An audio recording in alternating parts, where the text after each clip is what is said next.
Za mlhou hustou tak, že by se dala krájet a dost možná ještě dál, je rybníček Brčálník.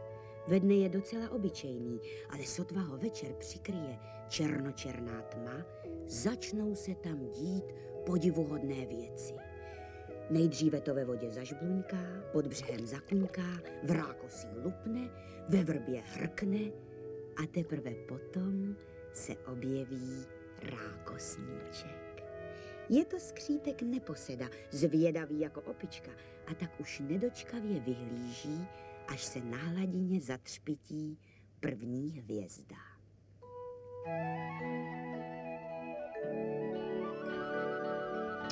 To jsou mi věci. Vypadá to jako nějaký vozíček a s lampiony.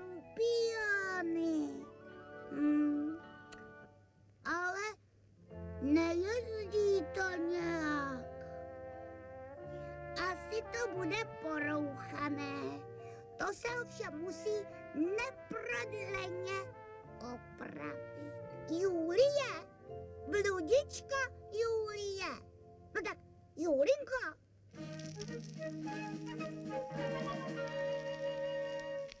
Halo. Tady rachomejtla Matilda 1, jak mě slyšíte? Nuže záděch. 10, 9, 8, 7, 4, 3, 2, 1, 5, 6, 7,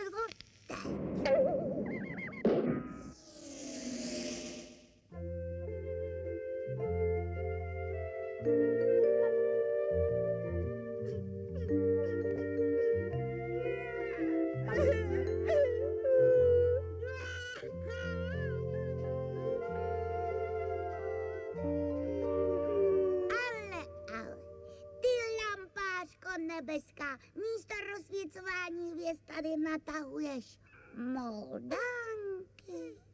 No brať, to nevypadá na veliký defekt. To bude hledat tak to vyběhaný ten, škrtící hřídelník. A nebo to může být něco úplně jiného, víš?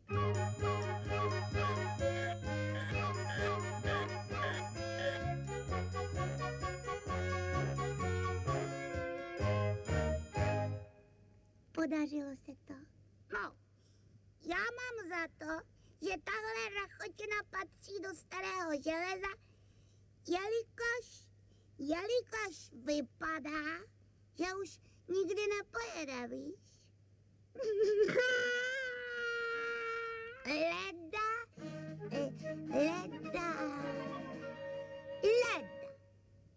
A pěkně se držet, teď to bude fofr.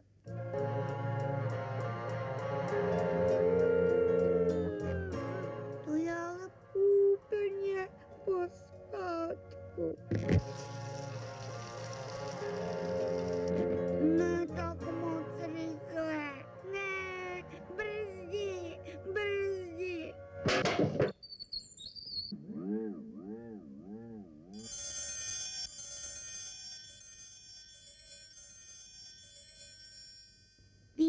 Vidíš, to máš z té rychlosti. Takhle se má správně jezdit. Volně. Ale abys věděla, mě už ten tvůj kočár stejně nebaví.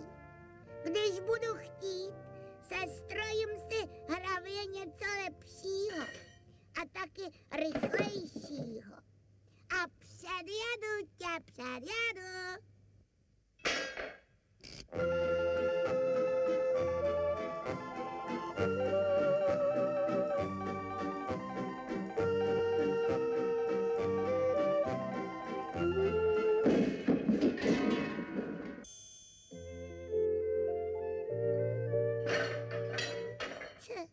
To bylo schválně přece.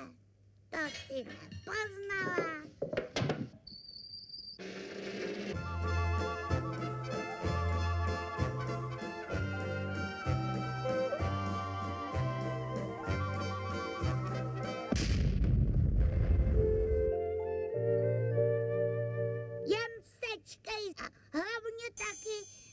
Počkej, teď budeš mrkat.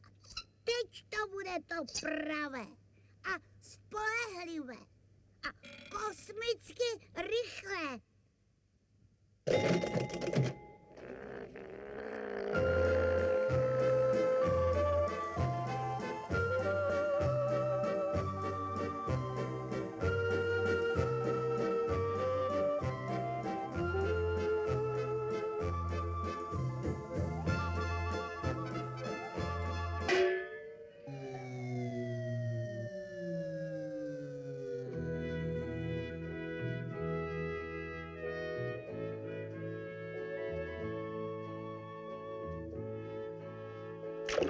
Kdybyste náhodou chtěli vědět, jak to dopadlo s tou nebeskou holčičkou a jejím vozem, podívejte se večer na oblohu.